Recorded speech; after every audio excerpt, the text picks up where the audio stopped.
Piece radio, tune to reality. കണ്ടെടുക്കാം നക്ഷത്ര ജീവിതങ്ങളെ. കൂടിക്കാഴ്ച.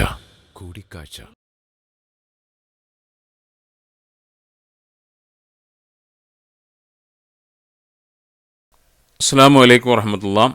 അൽഹംദുലില്ലാ വസ്സലാത്തു വസ്സലാമു അലാ റസൂലില്ലാ. പീസ് റേഡിയോ കൂടിക്കാഴ്ചയുടെ പുതിയൊരു എപ്പിസോഡിലേക്ക് നിങ്ങളെ ഏവരെയും സന്തോഷത്തോടു കൂടി സ്വാഗതം ചെയ്യുന്നു. ഞാൻ അബ്ദുൽ ജബ്ബാർ വളത്തൂർ. ഇന്ന് ഒരു വിശിഷ്ട വ്യക്തിയെയാണ് നമുക്ക് നമ്മുടെ കൂടിക്കാഴ്ചയിൽ അതിഥിയായി കിട്ടിയിട്ടുള്ളത്. അൽഹംദുലില്ലാ. ഏറെ കാലമായി നമ്മൾ ആഗ്രഹിച്ചിരുന്ന ബഹുമാന്യനായ അഷ്റഫ് മൗലവിയാണ്. മലയാളികളുടെ ഇടയിൽ അഷ്റഫ് മൗലവി എന്നും മദീനയിലുള്ള സ്വദേശികളുടെ ഇടയിൽ മുഹമ്മദ് അഷ്റഫ് അലി മലൈഭാരി എന്ന പേരിലും അറിയപ്പെടുന്ന അഷ്റഫ് മൗലവിയാണ് നമുക്ക് അൽഹംദുലില്ലാ ഇന്ന് ഈ ഒരു കൂടിക്കാഴ്ചയിൽ നമ്മോടൊപ്പം ഉള്ളത്. അൽഹംദുലില്ലാ, ഏറെ കാലമായി നമ്മൾ ആഗ്രഹിച്ചിരുന്ന ഒരു വ്യക്തിയാണ്. ദമാമിൽ ഒരു ഹ്രസ്വ സന്ദർശനാർത്ഥം ഇവിടെ എത്തിയിട്ടുള്ള അദ്ദേഹം ഈ ഒരു പ്രോഗ്രാമിൽ വരാൻ കാണിച്ച മനസ്സിന് ആദ്യമായി നന്ദി പറയുകയാണ്. അൽഹംദുലില്ലാ, അദ്ദേഹത്തെ പീസ് റേഡിയോ മാനേജ്മെൻറ്റിന് വേണ്ടിയും നിങ്ങൾക്ക് വേണ്ടിയും ഞാൻ അദ്ദേഹത്തെ സ്വാഗതം ചെയ്യുകയാണ്. നമുക്ക് അറിയാം, വളരെ കുറഞ്ഞ സമയത്തിനുള്ളിൽ ലാണ് ഈ ഒരു പ്രോഗ്രാം ഉള്ളത് എന്നതുകൊണ്ടും അഷ്റഫ് മൗലവിയെ സംബന്ധിച്ചോളം അദ്ദേഹത്തെ പരിചയപ്പെടുമ്പോൾ ഒട്ടനവധി മേഖലകളിൽ കുറേ കാര്യങ്ങൾ പറയാനുണ്ടെങ്കിലും സമയത്തിൻ്റെ പരിമിതി ഉള്ളതുകൊണ്ട് നമുക്ക് ഉള്ള സമയത്തിൽ മാക്സിമം കാര്യങ്ങൾ അദ്ദേഹത്തിൽ നിന്നും കേൾക്കാം എന്നാണ് ആഗ്രഹിക്കുന്നത്. അള്ളാഹു നമുക്ക് നല്ല രീതിയിൽ ആ പ്രോഗ്രാം അവതരിപ്പിക്കാനും അത് കേൾക്കാനും ഉള്ള ഒരു സൗഭാഗ്യം റബ്ബിൽ നിന്നുണ്ടാവട്ടെ എന്ന് ആത്മാർത്ഥമായി പ്രാർത്ഥിക്കുകയാണ്. നമുക്ക് ഉസ്താദിനെ ഈ ഒരു പ്രോഗ്രാമിലേക്ക് സ്വാഗതം ചെയ്യുന്നു. ബിസ്മില്ലാഹി വൽഹംദുലില്ലാഹി വസ്സലാത്തു വസ്സലാമു അലാ റസൂലില്ലാഹ്. അമ്മാ ബഅദ്. പീസ് റേഡിയോ തയ്യാർ ചെയ്യുന്ന ഈ പരിപാടിയിൽ പങ്കെടുക്കാൻ കളമൊരുക്കിയ എല്ലാവർക്കും ആദ്യമായിട്ട് അള്ളാഹുവിന് നന്ദി പ്രകടനം നടത്തുകയും ശേഷം ഇതിനു വേണ്ടി കളമൊരുക്കിയ സഹോദരന്മാർക്ക് തക്കതായ പ്രതിഫലം അള്ളാഹു നൽകട്ടെ എന്നും അവർക്ക് ശുക്രൻ ജസീലൻ എന്ന് നന്ദി പ്രകടനം സമർപ്പിക്കുകയും ചെയ്യുന്നു. ബാറക്കല്ലാഹു ഫീക്കും. ഇവിടെ മൗലവി നമ്മളുടെ സ്റ്റുഡിയോയിലേക്ക് വരുമ്പോൾ എന്നോട് പറഞ്ഞിട്ടുണ്ടായിരുന്നു, ഞാൻ എൻ്റെ മലയാള ഭാഷ എനിക്ക് കുറച്ച് പ്രയാസമുണ്ട്. വർഷങ്ങളായി സൗദി അറേബ്യയിൽ താമസിക്കുന്നത് കൊണ്ടും ഈ അറബികളുമായി ഉള്ള ബന്ധം കാരണമൊക്കെ മലയാള ഭാഷയിൽ കുറച്ച് പ്രയാസമുണ്ടെന്ന് പറഞ്ഞപ്പോൾ ഞാൻ മൗലവിയോട് പറഞ്ഞത്, നിങ്ങൾ അറിയുന്ന ഭാഷ, ആ ഭാഷയാണ് ഞങ്ങൾക്ക് ആവശ്യം, അതേ ഭാഷയിൽ പറഞ്ഞാൽ മതി എന്ന് പറഞ്ഞിട്ടാണ് മൗലവിയെ ഈ പ്രോഗ്രാമിലേക്ക് ക്ഷണിച്ചിട്ടുള്ളത്. ഞാൻ ഒരിക്കൽ കൂടി മൗലവിയെ പരിചയപ്പെടുത്തുകയാണ്. കാസർഗോഡ് സ്വദേശിയായ അഷ്റഫ് മൗലവി വളരെ ചെറുപ്പത്തിലാണ് ഇവിടെ മദീനയിൽ എത്തിയിട്ടുള്ളത്. അദ്ദേഹത്തിൻ്റെ പ്രബോധന ജീവിതം തുടങ്ങിയിട്ടുള്ളത്. മൗലവി വളരെ ചെറുപ്പത്തിൽ സൗദി അറേബ്യയിലേക്ക് വന്നു എന്നാണ് അറിയാൻ കഴിഞ്ഞിട്ടുള്ളത്. ഈ സൗദി അറേബ്യയിലേക്ക് ഇങ്ങനെ വരാനുണ്ടായ ഒരു സാഹചര്യം ഒന്ന് ഓർമ്മയിൽ നിന്ന് എടുത്ത് പറയാൻ പറ്റുമോ? സൗദി അറേബ്യയിലേക്ക് ആദ്യമായിട്ട് ഞാൻ ഹജ്ജിന് വേണ്ടിയാണ് വന്നത്. വരുന്നതിന് മുമ്പ് കേരളത്തിലുള്ളതായ പ്രാഥമിക വിദ്യാഭ്യാസം സ്കൂളിൽ കഴിഞ്ഞതിൻ്റെ ശേഷം പള്ളി ദർസുകളിൽ പഠനം നടത്തിയതിൻ്റെ ശേഷം നമ്മുടെ നാട്ടിൽ ആ കാലഘട്ടത്തിൽ 50 കൊല്ലം 60 കൊല്ലം മുമ്പൊക്കെ ഉപരിപഠനം നടത്താൻ വേണ്ടി പോകാറുള്ള സ്ഥാപനങ്ങളിൽ പെട്ടതാണ് ജാമിയ അൽ ഇസ്ലാമിയ ദെയ്യുബന്ദ് ദാറുൽ ഉലൂം. എവിടെയാണത്? അത് വടക്കേ ഇന്ത്യയിൽ സഹാറംപൂർ ഡിസ്ട്രിക്റ്റിലാണെന്നാണ് എൻ്റെ ഓർമ്മ. ഇപ്പോൾ ഡിസ്ട്രിക്റ്റ് മാറിയോന്നറിയില്ല. അത് ഡൽഹിയിൽ നിന്നിട്ട് 90 കിലോമീറ്റർ അകലെയാണ്. അവിടെ ചെന്ന് ബിരുദം നേടുകയും ശേഷം ഹജ്ജ് സീസൺ വന്നതുകൊണ്ട് ഹജ്ജിന് വേണ്ടി 70-71 വിശുദ്ധ മക്കയിലേക്ക് എത്തുകയും ചെയ്തു. അവിടുന്ന് മദീനയിലേക്ക് എത്തിയപ്പോൾ മദീനയിൽ ഷെയ്ഖ് സഅദുദ്ദീൻ അഹമ്മദ് എന്ന മലബാരി എന്ന പേരിൽ അറിയപ്പെടുന്ന എൻ്റെ അമ്മോച്ചനായി പിന്നെ മാറിയതായ അദ്ദേഹവുമായിട്ട് ബന്ധം പുലർത്താനും പരിചയപ്പെടാനും സാധിച്ചു. എൻ്റെ കുടുംബത്തിൽപ്പെട്ട ടി.K. ഉബൈദ് സാഹിബ് എന്ന പേരിൽ അറിയപ്പെടുന്ന ഒരു വലിയ സാഹിത്യകാരുണ്ടായിരുന്നു. കേരളത്തിൽ പരിചയമുണ്ടായിരിക്കും. ടി ഉബൈദ് സ്മാരകം എന്നൊക്കെ പറഞ്ഞിട്ടുണ്ടല്ലോ. അദ്ദേഹം ഒരു എഴുത്ത് തന്നിരുന്നു സഅദി മൗലവിയെ കാണാൻ. അങ്ങനെ എഴുത്തിലൂടെ സഅദി മൗലവി ഷെയ്ഖ് ഇബ്നു ബാസുമായിട്ട് ബന്ധപ്പെടുത്തി. കാരണം ഞാൻ അവിടെ ചെന്നത് ഹജ്ജിന് വേണ്ടിയാണെങ്കിലും മദീന യൂണിവേഴ്സിറ്റിയിൽ പഠനം നടത്താൻ സാധിക്കുമെന്ന ഒരാഗ്രഹം ഹൃദയത്തിൽ വരുന്നുണ്ട്. ആ ആഗ്രഹം പുലർത്താൻ വേണ്ടി ഈ എഴുത്ത് ഉപയോഗപ്പെടുത്തുകയും അങ്ങനെ സഅദി മൗലവിയെ കാണാൻ വേണ്ടി ചെല്ലുകയും ചെയ്തു. അവിടെ മുതലാണ് പിന്നെ മദീന യൂണിവേഴ്സിറ്റിയിൽ ചേരാനുള്ള ഏർപ്പാട് ഷെയ്ഖ് ഇബ്നു ബാസിലൂടെ ഷെയ്ഖ് ഇബ്നു ബാസിനെ നേരിട്ട് കാണുകയും ഇന്ത്യയിലേക്ക് അയച്ചതായ 4 വിസയുടെ ഉടമകൾക്ക് ഇങ്ങോട്ട് വരാൻ പറ്റിയിട്ടില്ല ഈ വർഷത്തിൽ. കാരണം അന്നത്തെ അത് ഇന്ദിരാഗാന്ധി രാഷ്ട്രത്തിൽ വിജയിച്ച ഭരണം തുടങ്ങിയ ആദ്യ വർഷമാണ്. അപ്പോൾ അവരുടെ പ്രഖ്യാപനമായിരുന്നു ഉപരിപഠനം നടത്താൻ വേണ്ടിയിട്ട് മുസ്ലിങ്ങൾക്ക് വിദേശത്തേക്ക് പോകേണ്ട ആവശ്യമില്ല, ജാമിയ മില്ലിയും അതുപോലെ തന്നെ അലിഗഡ് യൂണിവേഴ്സിറ്റിക്ക് ഉണ്ടല്ലോ. അങ്ങനെ വിസ മടങ്ങി വന്നിരുന്നു. അപ്പോൾ ഷെയ്ഖ് ഇബ്നു ബാസ് പറഞ്ഞു, ഒരു വിസ നിനക്ക് ഞങ്ങൾ അയച്ചു തരാം, പക്ഷേ ഇന്ത്യ അല്ലാത്ത വേറെ ഏതെങ്കിലും നാട്ടിൽ പോയിട്ട് ഞങ്ങൾക്ക് വിദ്യാഭ്യാസ വർഷം ആരംഭിക്കുന്ന സന്ദർഭത്തിൽ വിവരം അറിയിച്ചാൽ മതി. അങ്ങനെ ഞാൻ മടങ്ങി വന്നു. ഞാൻ പോയത് കപ്പലിലാണ്. ബോംബെയിൽ നിന്നിട്ട് ഞാൻ പോയത് കപ്പലിലായിരുന്നു. എന്നിട്ട് അതിന് ശേഷം നാട്ടിലേക്ക് എത്തിയതിൻ്റെ ശേഷം പിന്നെ ഞാൻ ദൈവബന്ധത്തിൽ നിന്ന് പാസ്സായി വന്ന വ്യക്തിയാണെന്ന് പറഞ്ഞല്ലോ. അത് കാരണത്താൽ അവിടെ കാസർഗോഡുള്ള പണ്ടത്തെ 40 കൊല്ലം ഖാദിയായിരുന്ന ഹാജി എ പി അബ്ദുറഹ്മാൻ മുസ്ലിയാർ വഴി മുക്കുകാരൻ, അദ്ദേഹം എന്നെ അവിടെ ക്ലാസ് പള്ളിയിൽ, കന്നാടി പള്ളി എന്ന് പറയും ടൗണിൽ, ആ പള്ളിയിൽ എന്നെ ഇമാമാക്കി നിർണയിച്ചു. അങ്ങനെ അവിടുത്തെ ഇമാമത്തൊക്കെ നിർവഹിച്ചതിൻ്റെ ശേഷം ദ്വാരക എന്ന കപ്പലിൽ കയറിയിട്ട് ബസറയിലേക്ക് പോയി. അന്ന് പ്ലെയിനിൽ കൂടി ആരും യാത്ര ചെയ്യലില്ല, കോടീശ്വരന്മാരല്ലാതെ. ഹജ്ജിനും വരലില്ല പ്ലെയിനിൽ കൂടി. ആ കാലഘട്ടത്തിൽ വളരെ ദുർലഭമാണ് ഹജ്ജിന് വരിക. അങ്ങനെ ബസറയിലേക്ക് ഗൾഫ് രാഷ്ട്രങ്ങളൊക്കെ വിട്ടുകടന്നു. അക്കൂട്ടത്തിൽ ചില സ്ഥലത്ത് ഇറങ്ങാനും സാധിച്ചു, ബഹ്റൈൻ പോലത്തെ നാടുകളിൽ. എന്നിട്ട് ഖുറുംഷഹർ എന്ന് പറയുന്ന ഇറാൻ തുറമുഖം കഴിഞ്ഞതിന് ശേഷം പിന്നെ ബസറയിലേക്ക് എത്തി. അങ്ങനെ ബസറയിൽ നിന്നിട്ട് അറബ് രാഷ്ട്രങ്ങൾ കറങ്ങാനുള്ള ചാൻസൊക്കെ കിട്ടി. കൂഫയും ബസറയും, അത് കഴിഞ്ഞ് ഹലബ്, ഹമ, ഹിംസ് പോലത്തെ നാടുകളൊക്കെ. ഈ ടൈം ആവാൻ വേണ്ടിയാണത്.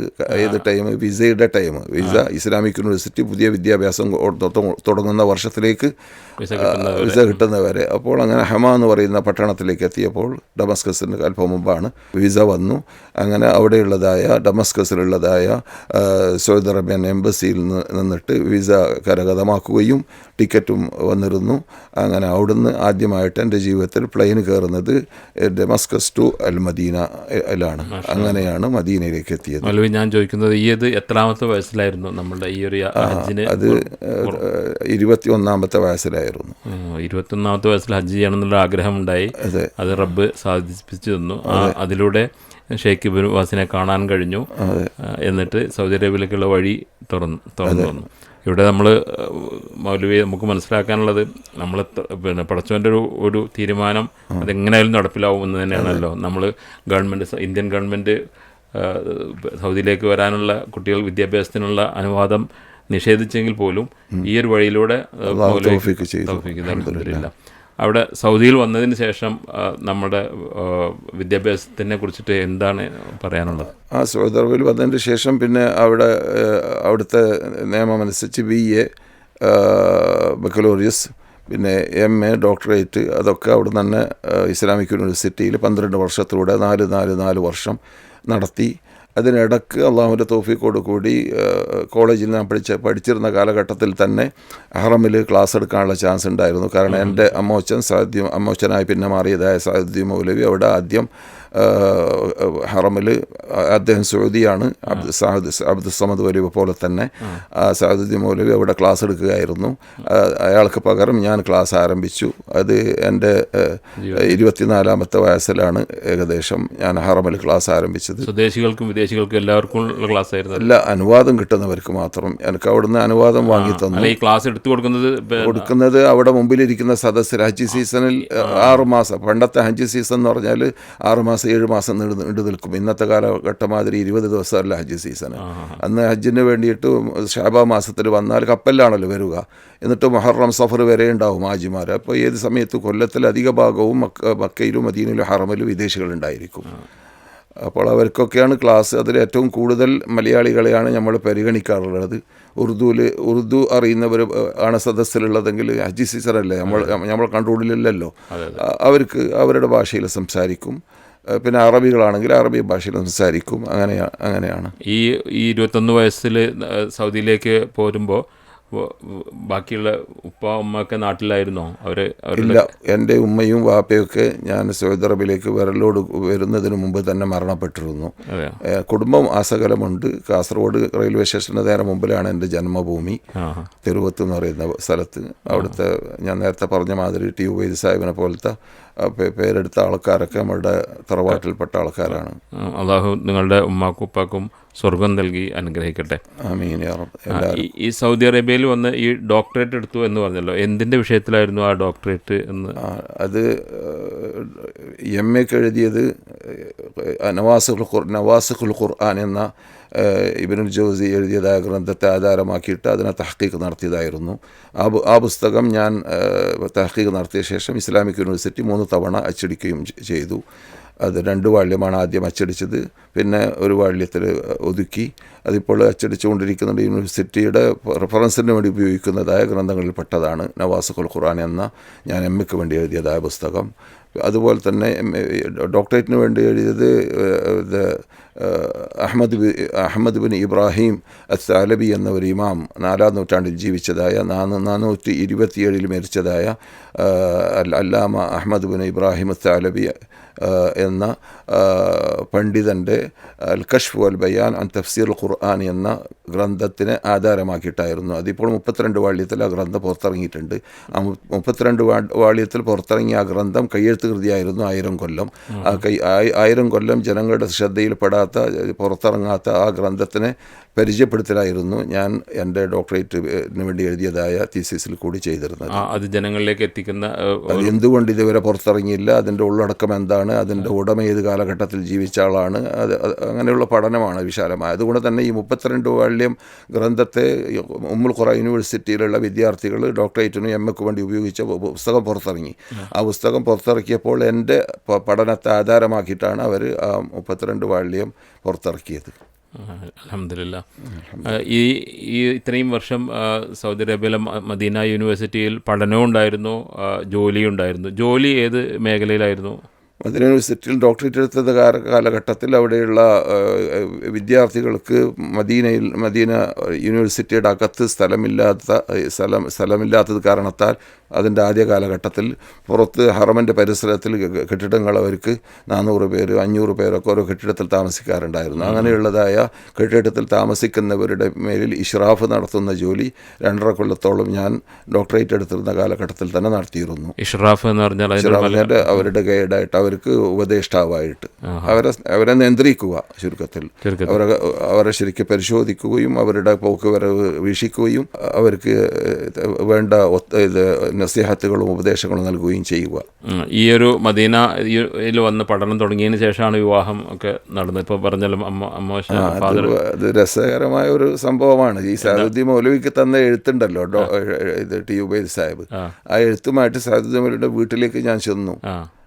അന്വേഷിച്ച് കണ്ടുപിടിച്ച അദ്ദേഹത്തിൻ്റെ വീട്. അപ്പോൾ ഒരു കുട്ടി, 10 വയസ്സുള്ള ഒരു കുട്ടി ഇറങ്ങി. ആ കുട്ടി വാതിൽ തുറന്നു. ആ കുട്ടിയാണ് ഞാൻ കല്യാണം കഴിച്ചത്. അൽഹംദുലില്ലാഹ്. ഇപ്പോൾ സൗദിയിൽ മക്കളൊക്കെ അവർ നാഷണാലിറ്റി ഉള്ളവരാണ്. എൻ്റെ മക്കൾ എന്നിട്ട് പലരും നാഷണാലിറ്റി ഉള്ളവരാണ്. അൽഹംദുലില്ലാഹ്. ഈ അന്ന് ജോലി ചെയ്തപ്പോൾ നമ്മുടെ ഇന്ത്യക്കാരായിട്ടുള്ള ആളുകളെ കുറിച്ചിട്ട് ഇപ്പോൾ കുറേ വർഷമായാലും ഇപ്പോൾ ഓർമ്മയിലുള്ള ആളുകളെ കുറിച്ചിട്ട് ഒന്ന് പറയാൻ പറ്റും? ഡോക്ടറേറ്റ് എടുത്ത ശേഷമാണ് ഞാൻ ഔദ്യോഗികമായിട്ട് ജോലിയിൽ ഏർപ്പെട്ടത്. അതാണ് മർക്കസ് ഖിദ്മത്ത് സുന്ന എന്ന് പറയുന്ന ഇസ്ലാമിക് യൂണിവേഴ്സിറ്റിയുടെ കീഴിലും വസാറത്ത് ഷൂൻ ഇസ്ലാമിയുടെ കീഴിലുമുള്ളതായ ഒരു സ്ഥാപനമായിരുന്നു. ആ സ്ഥാപനത്തിൽ ഹദീസ് കമ്പ്യൂട്ടരീകരിക്കുന്ന അന്നത്തെ കാലഘട്ടത്തിൽ വലിയ അത്ഭുതമാണ് ഹദീസ് കമ്പ്യൂട്ടരീകരിക്കുക എന്ന് പറഞ്ഞാൽ. കാരണം 40 കൊല്ലം മുമ്പ് കമ്പ്യൂട്ടറിൽ കണ്ടുപിടിച്ച ഉടനെയാണ്. അപ്പോൾ ഹദീസിനെ കമ്പ്യൂട്ടറിൽ കയറ്റുക എന്നൊക്കെ പറഞ്ഞാൽ ആ പണി ആരും ചെയ്തിട്ടില്ല. വളരെ ചുരുക്കം ആൾക്കാരെ ഇങ്ങനെയുള്ള ഒരു ഗവൺമെൻറ്റിൻ്റെ കീഴിലുള്ളതായ ഒരു കമ്പ്യൂട്ടറീകരിക്കുക എന്നത് ആദ്യമായിട്ട് സൗദി അറേബ്യയിൽ അവിടെയാണ് നടന്നിരുന്നത്, മർക്കസ് ഖിദ്മത്ത് സുന്നയിൽ. അത് ഹദീസ് റിപ്പോർട്ടകന്മാരിൽ നിന്നിട്ട് ആയിരക്കണക്കിൽ നമ്മുടെ റിപ്പോർട്ടകന്മാരുണ്ടല്ലോ, ആ റിപ്പോർട്ടകന്മാരുടെ ഹിസ്റ്ററി ഉൾക്കൊള്ളുന്നതായ നൂറുകണക്കിന് വാല്യങ്ങൾ കമ്പ്യൂട്ടറിൽ കയറ്റിയതിൻ്റെ ശേഷം അതിനെ ഇൽമിയായിട്ട് വിജ്ഞാനപരമായിട്ടുള്ളത് പരിശോധന നടത്തലായിരുന്നു ഞങ്ങളുടെ ജോലി. അതിലെന്തെങ്കിലും തെറ്റും സംഭവിച്ചിട്ടുണ്ടോ? എല്ലാ രൂപത്തിലുള്ളതായ വീഴ്ചകളും നികത്തി. കാരണം അത് പിൻകാലഘട്ടത്തിൽ ഇപ്പോൾ നമ്മൾ ബട്ടൺ അടിക്കുമ്പോൾ കിട്ടുന്നുണ്ടല്ലോ ഓരോ നമ്മുടെ നേതാക്കളുടെ ചരിത്രങ്ങൾ. അത് അങ്ങനെയുള്ള പ്രവർത്തനത്തിന്റെ റിസൾട്ടായിട്ടാണ് അത് ലഭിക്കുന്നത്. ഒരു വലിയ സംഘം തന്നെ അതിന്റെ പിന്നിൽ പ്രവർത്തിച്ചു. ഷെയ്ഖ് സഫീർ റഹ്മാൻ മുബാറക് പൂരി എന്ന് പറയുന്ന റഹീഖുൽ മഖ്തൂമി എന്ന സീറയുടെ ഗ്രന്ഥത്തിന്റെ ഉടമ സൗദി അറേബ്യയിൽ നിന്നിട്ട് അവാർഡ് കിട്ടിയതായ ഒരു ഗ്രന്ഥമാണ് 50 കൊല്ലം മുമ്പ്. അയാൾ മരണപ്പെട്ടു പോയി. ആ ഷെയ്ഖ് സഫീർ റഹ്മാൻ മുബാറക് പൂരി എന്ന പണ്ഡിതൻ എൻ്റെ കൂടെ മർക്കസ് ഖിദ്മത്ത് സുന്നയിൽ വർക്ക് ചെയ്ത ഇന്ത്യൻ പണ്ഡിതനാണ്. ഇന്ത്യൻ പണ്ഡിതനാണ്. ഓക്കെ. ഈ ഒരു പ്രവർത്തനം അൽഹംദുലില്ലാ സൗദി ഗവൺമെൻറ് ചെയ്ത നല്ലൊരു കാര്യം. അതില്ലെങ്കിൽ ഒരുപാട് വീഴ്ചകൾ ഇന്ന് സംഭവിക്കുക. അത് ഒരു ആദ്യത്തെ ഖതവാത്താണ്, പല ഗഡുക്കളായിട്ടാണ് സംഭവിച്ചത്. അതോടൊപ്പം പിന്നെ മറ്റ് യൂണിവേഴ്സിറ്റികളും മറ്റ് സ്ഥാപനങ്ങളൊക്കെ ആരംഭിച്ചു, ഇതിനെ സഹായകമാക്കുകയും ചെയ്തു. ഞങ്ങൾ ചെയ്തിരുന്നതായ ആ പ്രവർത്തനത്തെ അവർ സഹായകമാക്കി ഉപയോഗപ്പെടുത്തുകയും ചെയ്തു. ഇത് ഞങ്ങളുടെ പേരിൽ മർക്കസ് ഖിദ്മത്ത് സുന്നയുടെ പേരിൽ അത് പുറത്തിറങ്ങിയിട്ടില്ല. അത് ഗവൺമെൻറ്റിൻ്റെ കീഴിലാകുമ്പോൾ അങ്ങനെയാണല്ലോ. അതപ്പോൾ അവരങ്ങോട്ടും ഇങ്ങോട്ടും സഹകരിച്ചുകൊണ്ട് അവരിൽ നിന്നിട്ട് പലരും അത് ആ രീതി ആ രൂപം മനസ്സിലാക്കിയെടുത്തു. എങ്ങനെയാണ് ഹദീസ് കമ്പ്യൂട്ടറീകരിച്ച് കഴിഞ്ഞാൽ അതിലുള്ള നിങ്ങൾ നേരത്തെ സൂചിപ്പിച്ച മാതിരി അതിലുള്ള ഹദീസ് റിപ്പോർട്ടകന്മാരെക്കുറിച്ച് നമുക്ക് അവരുടെ ഹിസ്റ്ററി പഠിക്കാൻ ഏറ്റവും എളുപ്പമാർഗം എന്താണ്, ഒരു ഹദീസിൽ അല്ലെങ്കിൽ ഇൽമുൽ ഹദീസ് എന്ന വിശാലമായ ഇൽമുൽ ഹദീസിൽ റസൂലുള്ളാഹി അന്നത്തെ കാലഘട്ടത്തിൽ അതൊരു അത്ഭുതമാണ്. റസൂലുള്ളാഹി സ്വല്ലല്ലാഹു അലൈഹി വസല്ലമിൻ്റെ എല്ലാ ചലനങ്ങളും എത്ര പ്രാവശ്യം പുഞ്ചിരിച്ചു എന്നൊക്കെ കമ്പ്യൂട്ടറോട് ചോദിച്ചാൽ മറുപടി കിട്ടും എന്നൊക്കെ പറയുമ്പോൾ അന്ന് വലിയ അത്ഭുതമായിരുന്നു. ഇന്നൊരു അത്ഭുതമല്ല അത്, മനസ്സിലായില്ല. ആ കാലഘട്ടത്തിൽ വലിയ അത്ഭുതമായിരുന്നു. അതിനൊക്കെ ഉള്ള എല്ലാ ഏർപ്പാടുകളും റുമൂസുകൾ എന്ന് പറയും അറബി ഭാഷയിൽ, സിഗ്നലുകൾ നൽകിയിട്ട് അതിനെ ജനങ്ങൾക്ക് എങ്ങനെയാണ് കമ്പ്യൂട്ടറിൽ കൂടി ഹദീസ് ശേഖരിക്കാൻ, ഹദീസ് കണ്ടുപിടിക്കാൻ, അതുപോലെ തന്നെ റസൂലുള്ളാഹിന്റെ പ്രവർത്തനങ്ങൾ, റസൂലുള്ളാഹിന്റെ ജീവിത രീതി കണ്ടുപിടിക്കാൻ സാധിക്കാൻ എന്ത് വേണം എന്നത് ഈ പഠനം നടത്തിയിട്ട് ഈ പഠനത്തിൻ്റെ റിസൾട്ട് ആയിട്ടാണ് പിൻകാലഘട്ടത്തിൽ ഉപയോഗപ്പെടുത്തപ്പെട്ടത്. ഈ ഒരു വിഷയത്തിൽ ഒരു സംശയം ചോദിച്ചോട്ടെ മൗലവി. ഇത് അറബി അറിയുന്ന ഒരാൾക്ക് മാത്രമേ ഈ ഒരു റസൂൽ സല്ലല്ലാഹു അലൈഹി വസല്ലമയുടെ ഈ ഒരു ചരിത്രം എത്ര പ്രാവശ്യം ചിരിച്ചു എന്നൊക്കെ എല്ലാ ഭാഷകളിലും അവൈലബിൾ ആണ്? പിൻകാലഘട്ടത്തിൽ പരിഭാഷപ്പെടുത്തപ്പെട്ടു, അവൈലബിൾ ആണ്. ചിലപ്പോൾ ഇപ്പോൾ എല്ലാ ഭാഷയിലും പ്രത്യേകിച്ച് ഇംഗ്ലീഷിൽ ഉണ്ടായിരിക്കും. പക്ഷെ ഞങ്ങൾ ചെയ്തിരുന്ന കാലഘട്ടത്തിൽ അറബിയിൽ മാത്രമാണ് അത് ഉണ്ടായിരുന്നത്. ഇപ്പോൾ സാന്ദർഭികമായി പറയുകയാണ്, ഈ ഹദീസ് ഗ്രന്ഥങ്ങൾ പഴയ ഗ്രന്ഥങ്ങളെല്ലാം ശേഖരിച്ച് അത് കമ്പ്യൂട്ടറിലേക്ക്, അതൊരു വലിയ ടാസ്ക് ആണല്ലോ. ഇന്ന് പലപ്പോഴും നമ്മൾ പല നാടുകളിൽ, പ്രത്യേകിച്ച് നമ്മുടെ നാടുകളിലൊക്കെ പല ആളുകളും പല ഹദീസുകളെ നിഷേധിക്കുന്ന ഒരു പ്രവണതയുണ്ട്. അത്തരക്കാരോട് ആ ഒരു വിഷയത്തെക്കുറിച്ച് മൗലവിക്ക് എന്താണ് അവരോട് റേഡിയോ എന്ന മാധ്യമത്തിലൂടെ പറയാനുള്ളത്? ഒറ്റ വാക്കിൽ പറയുകയാണെങ്കിൽ അറിവില്ലായ്മ കൊണ്ട് മാത്രമാണ്. മനുഷ്യൻ പലപ്പോഴും അന്നാസു അദാഉ മാ ജഹിലു എന്നാണ് അറബി പഴമൊഴി. മനുഷ്യൻ അവൻ അറിയാത്തതിൻ്റെ ശത്രുവാണെന്നാണ്. അപ്പോൾ അതാണ് അതിന് ഏറ്റവും വലിയ കാരണം. എന്നല്ലാതെ ഞങ്ങൾ ഈ ജോലി തുടങ്ങാൻ, ഈ മർക്കസ് ഖിദ്മത്ത് സുന്നയുടെ ജോലി തുടങ്ങാൻ വേണ്ടി അറബ് രാഷ്ട്രത്തിലും അനറബ് രാഷ്ട്രത്തിലും ഇന്ത്യയിലടക്കം എവിടെയെല്ലാം നമ്മുടെ അമൂല്യ ഗ്രന്ഥങ്ങൾ നിക്ഷേപിക്കപ്പെട്ടിട്ടുണ്ട് അവിടേക്കെല്ലാം സൗദി ഗവൺമെൻറ് ലക്ഷക്കണക്കിൽ റിയാലുകൾ ചെലവഴിച്ചിട്ട്, ഡോളറുകൾ ചെലവഴിച്ചിട്ട് ആൾക്കാരെ അയക്കാറുണ്ടായിരുന്നു. കൂട്ടത്തിൽപ്പെട്ട ആളാണ് ഞാൻ.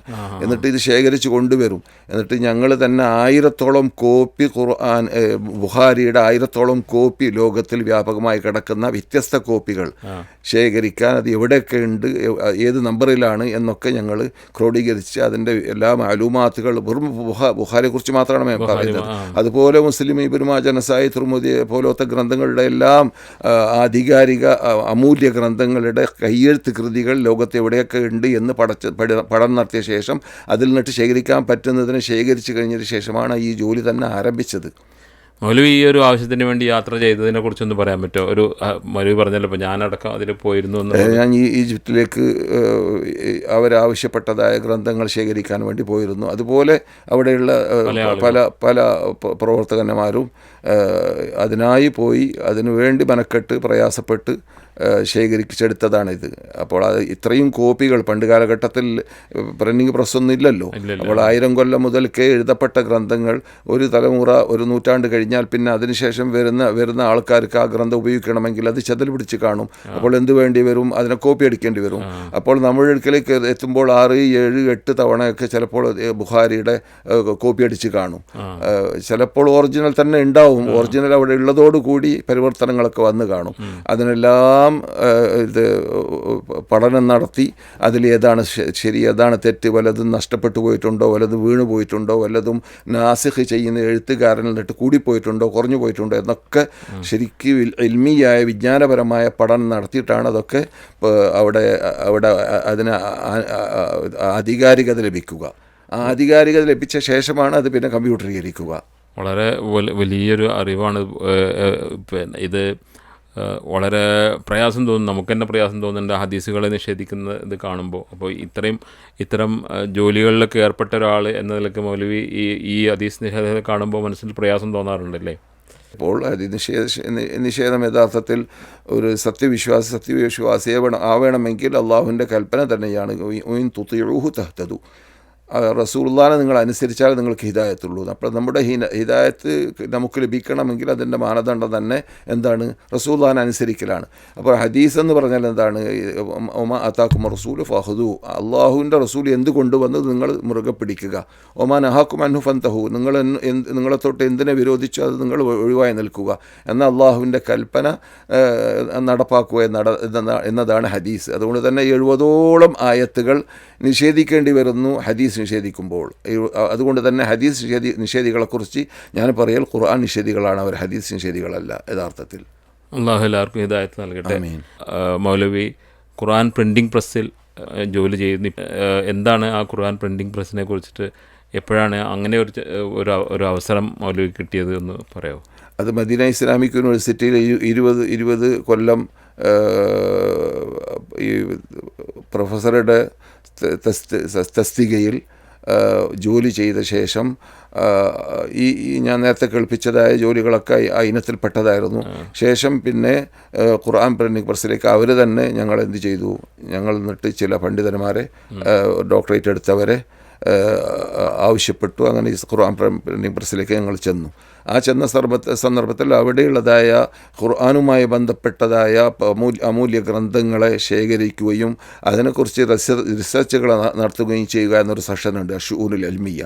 അതിൽ ഞാനൊരു ഉദുവായിട്ട് അംഗമായിട്ട് അവിടെ ചേർക്കപ്പെട്ടു. അതിനുശേഷം പിന്നെ ഒരു 1-2 വർഷം കഴിഞ്ഞപ്പോൾ അവരെന്നെ ഈ 80ഓളം ഖുർആൻ ലോക ഭാഷകളിൽ പരിഭാഷ അവിടെ നടന്നുകൊണ്ടിരിക്കുന്നുണ്ട്.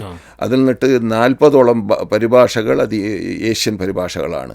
അപ്പോൾ ഏഷ്യൻ പരിഭാഷകളുടെ നേതൃത്വം എൻ്റെ കയ്യിലായി മാറി. അതായത് ആ പരിഭാഷകൾ തുടക്കം മുതൽ അവസാനം വരെ നടത്തുന്നത് ആര് നടത്തണം, എങ്ങനെ നടത്തണം, അതിൻ്റെ നിബന്ധനകളൊക്കെ എന്താണ്, ഏതൊക്കെ ഘട്ടങ്ങൾ അതിൽ നിന്ന് വിട്ടുകടന്നു, അതൊക്കെ പരിശോധിക്കലും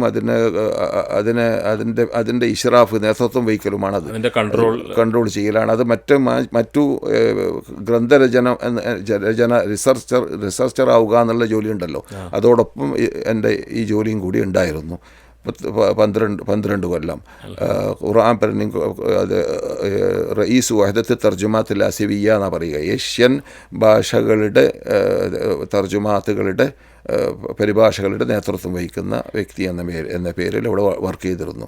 ഖുർആൻ പ്രിൻറ്റിംഗ് പ്രസ് നിങ്ങൾ ചോദിച്ചു, അത് യഥാർത്ഥത്തിൽ അത് അള്ളാഹു സുബ്ഹാനഹു വ തആല ഖുർആനിൽ പറഞ്ഞ ഇന്നാ നഹ്നു നസ്സൽനാ ദിക്റ വ ഇന്നാ ലഹു ലഹാഫിദുൻ എന്ന ആയത്തുണ്ടല്ലോ, ഖുർആനിനെ നാം സംരക്ഷിക്കാം എന്ന് പറഞ്ഞ ആ ഭാഗം നാം തുറിച്ച് കാണുന്ന ഒരു രംഗമാണത് ഖുർആൻ പ്രിൻറ്റിംഗ് പ്രസ്. ആ ഖുർആൻ പ്രിൻറ്റിംഗ് പ്രസ്സിനെ കുറിച്ച് പറയുന്നത് ലോകത്തിലെ ഏറ്റവും വലിയ പ്രസ്സാണെന്നാണ്. അതിലത്തെ ഇഞ്ചിനുകളൊക്കെ ജർമ്മനിൽ നിന്നിട്ട് അതിനായി തയ്യാർ ചെയ്യപ്പെട്ടതാണ്. കാരണം അത്രയും കൂടുതൽ കോപ്പി ഉണ്ടാക്കപ്പെടേണ്ടതായ ഒരു ഗ്രന്ഥം ലോകത്തിലില്ലല്ലോ. അവിടെ ഇപ്പോൾ അച്ചടിക്കുന്നത് ഞാനുണ്ടായിരുന്ന കാലഘട്ടത്തിൽ നിങ്ങൾ ചോദിച്ചു ഞാൻ അവിടെ ജോലി ചെയ്യുകയാണെന്ന്. ഞാൻ ജോലി ഒഴിവാക്കിയിട്ട് 4 കൊല്ലമായി. എനിക്ക് 70 വയസ്സായപ്പോൾ ഞാൻ അവിടെ നിന്ന് ഒഴിവായി. 70 വയസ്സ് വരേക്കും 60 വയസ്സ് 58 വയസ്സ് വരേക്കും ഇസ്ലാമിക് യൂണിവേഴ്സിറ്റിയിലുണ്ടായിരുന്നു. 20 കൊല്ലം അവിടെ ജോലി ചെയ്തു. അതിനുശേഷം പിന്നെ 12 വർഷം ഖുർആൻ പ്രിൻറ്റിംഗ് പ്രസ്സിൽ ജോലി ചെയ്തു.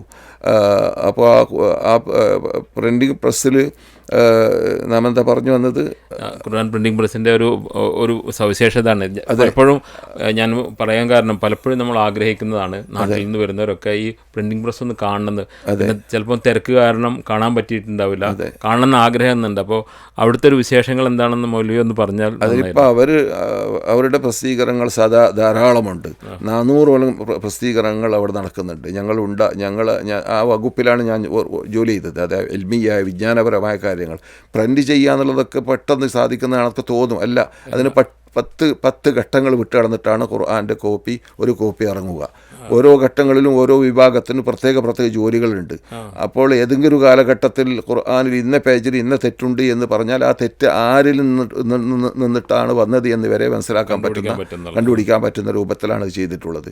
അതുകൊണ്ട് തന്നെ വളരെ വളരെ ക്ലിയറാണ്. നമ്മൾ ഇത് ഇസ്ലാമിൻ്റെ ശത്രുക്കളും മിത്രങ്ങളടക്കം ഷിയായിസം പേര് നടക്കുന്നവർ അടക്കം അംഗീകാരം കിട്ടിയ കോപ്പിയാണ് ഖുർആൻ പ്രിൻറ്റിംഗ് കോംപ്ലക്സിൽ അച്ചടിക്കപ്പെട്ട മുസ്ഹഫിൻ്റെ കോപ്പി. കാരണം അതിൻ്റെ പാക്കിൽ വർക്ക് ചെയ്തതായ ആ തഹ്ഖീഖാത്തിൻ്റെ ആ പ്രവർത്തിക്കുന്നവരുടെ കഴിവുകൽപ്പും അതിനുവേണ്ടി ഉപയോഗിച്ച വിജ്ഞാനപരമായ സാമ്പത്തികപരമായ കാര്യങ്ങൾ പറയേണ്ട ആവശ്യമില്ല, വിജ്ഞാനപരമായിട്ട് അതിൻ്റെ പാക്കിൽ ഉപയോഗിച്ചതായ പ്രവർത്തകരും അതിൻ്റെ ആധികാരികത നോക്കിയിട്ടാണ് ആ തീരുമാനത്തിലേക്ക് എത്തപ്പെട്ടത്. നമ്മുടെ നാട്ടിലൊക്കെ എല്ലാവരും അംഗീകരിക്കുന്ന മൗലവി പറഞ്ഞല്ലോ, ഖുർആൻ ഞാൻ അള്ളാഹു പറഞ്ഞിട്ടുണ്ട് നമ്മളെ സംരക്ഷിക്കുന്നു. അത് നമ്മൾ തുറിച്ചിങ്ങനെ കാണുകയാണത്. 20 പരം മില്യൺ ഖുർആനിൻ്റെ മുസ്ഹഫിൻ്റെ കോപ്പി അവിടുന്ന് ഒരു കൊല്ലത്തിൽ ഇറങ്ങുകയാണ്. 20 മില്യൺ കോപ്പികൾ ഒരു കൊല്ലത്തിൽ വർഷത്തിൽ. അത് ഞാൻ അവിടുന്ന് വിട വാങ്ങിയ കൊല്ലം വരെ. അതിനുശേഷം കൂടിയതല്ലാതെ കുറഞ്ഞിട്ടില്ല. പിന്നെ അതിന് ഇന്നത്തെ ടെക്നോളജിക്കലായിട്ട് ഉള്ള പുരോഗതി ഉണ്ടല്ലോ, ആ പുരോഗതി അനുസരിച്ചിട്ട് അവർ എല്ലാ നിലക്കും മാറ്റങ്ങൾ വരുത്തിയിട്ടുണ്ട്, എത്തിക്കൊണ്ടേയിരിക്കുന്നുണ്ട്. അവിടെ വർക്ക് ചെയ്യുന്ന ആളുകൾ സൗദികളല്ലാത്തവർ, ഇന്ത്യക്കാർ, അങ്ങനെ എല്ലാ രാഷ്ട്രക്കാരും അവിടെ കുറേ ആളുകളുണ്ട്. എങ്ങനെ അതിൻ്റെ ഇല്ല, ബഹുഭൂരിപക്ഷം സൗദികൾ തന്നെയാണ്. ഞങ്ങൾ ഈ ചില കാര്യങ്ങളിൽ ഫിഖ്ഹിൽ അതായത് അവിടെയുള്ള ഇദാറത്ത് ഷൂനിൽ എൽമിയ എന്ന് പറയുന്ന വിജ്ഞാനപരമായ കാര്യങ്ങൾ കൈയാളുന്നതായ വകുപ്പിൽ എല്ലാറ്റിലും സ്പെഷ്യലിസ്റ്റ് എടുത്ത ആൾ വേണമെന്ന നിബന്ധന. അവിടെ പിന്നെ നാഷണാലിറ്റി എന്ത് നോക്കലില്ല. അപ്പോൾ ഏറ്റവും കൂടുതൽ ഇപ്പോൾ സീറയുമായിട്ട് ബന്ധമുണ്ടായിരുന്ന വ്യക്തിയായിരുന്നു ഷെയ്ഖ് സഫീർ റഹ്മാൻ മുബാറക് പൂരി. അയാൾ ഇന്ത്യക്കാരനാണ്. അയാളെ അവിടെ ഉദ്യോഗസ്ഥനാക്കി. അതുപോലെ തഫ്സീറിൽ ഈ എളിയവനെ പോലത്തെ ആൾക്കാർ, അതുപോലെ ഹദീസിൽ വേറെ പണ്ഡിതന്മാരുണ്ട്. അങ്ങനെ ഓരോന്നിലും സ്പെഷ്യലിസ്റ്റ് എടുത്തവരെ അവിടെ ഈ വിഷയത്തിലേക്ക് വേണ്ടിയിട്ട് സെലക്ട് ചെയ്തിരുന്നു. പക്ഷേ ഖുർആൻ പ്രിൻറ്റിംഗ് പ്രസ് എന്ന് പറയുന്ന ആ പ്രസ് അതൊരു വേറെ അത്ഭുത ലോകമാണ്. അതിൽ വേറെ ഒരു വിഭാഗമുണ്ട്. 1700 പേര് ഞാൻ അവിടെ ജോലി ചെയ്ത കാലത്തുണ്ടായിരുന്നു. 1700 പേര് അവിടെ സൗദികളും അല്ലാത്തവരും വർക്ക് ചെയ്യുന്നുണ്ട്. ഈ ഖുർആൻ പ്രിൻറ്റ് ചെയ്യുന്ന സ്ഥലത്ത് അതിനെ പരിശോധിക്കുവാനും അതിന് ഓരോ കൊല്ലത്തിലും ഇറങ്ങുന്ന കോപ്പിയിലുള്ള എന്തെങ്കിലും വീഴ്ചകളോ എന്തെങ്കിലും പോരായ്മകളോ അള്ളാഹിൻ്റെ കലാമല്ലേ, അതിനുള്ള ബഹുമതിയും ബഹുമാനവും ഫഹദ് രാജാവിൻ്റെ കാലത്ത് തുടങ്ങിയതാണ്. അദ്ദേഹമാണ് അതിന് തറപാകിയത്. അള്ളാഹു അദ്ദേഹത്തിന് പുറത്തു കൊടുക്കട്ടെ. അതൊരു മഹാഹസനത്താണ് ലോകത്തിന് മുഴുവനും ലഭിച്ചതായ ഒരു മഹാനിധിയും നേട്ടവുമാണിത്, പ്രിൻറ്റിംഗ് പ്രസ് ഉണ്ടാവുക എന്നുള്ളത്.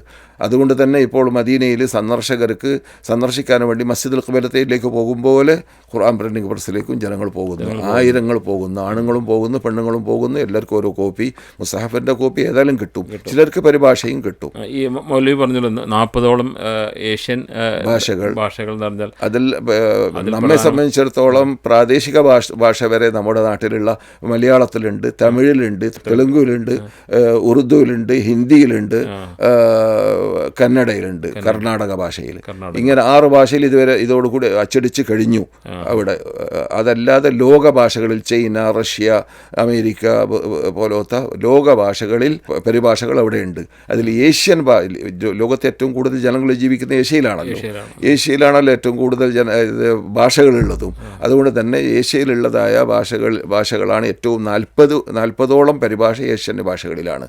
ബാക്കിയുള്ള പരിഭാഷകൾ ലോക ഭാഷകളിലാണ്. ഈ മലയാളത്തിലുള്ളത് നമ്മുടെ കുഞ്ഞു മുഹമ്മദ് ഞാൻ തന്നെയാണ് പരിശോധിച്ചത്. എൻ്റെ പേരുണ്ട് ആ പരിഭാഷയിൽ. കുഞ്ഞു മുഹമ്മദ് പരപ്പൂരുടെയും അദ്ദേഹത്തിൻ്റെ കൂട്ടുകാരൻ പേര് പെട്ടെന്ന് ഓർമ്മ കിട്ടുന്നില്ല. മൗലവി, നമ്മുടെ സമയം അവസാനിച്ചതായിട്ട് ഇവിടെ സൂചിക ടൈം ബോർഡിൽ കാണിക്കുന്നുണ്ട്.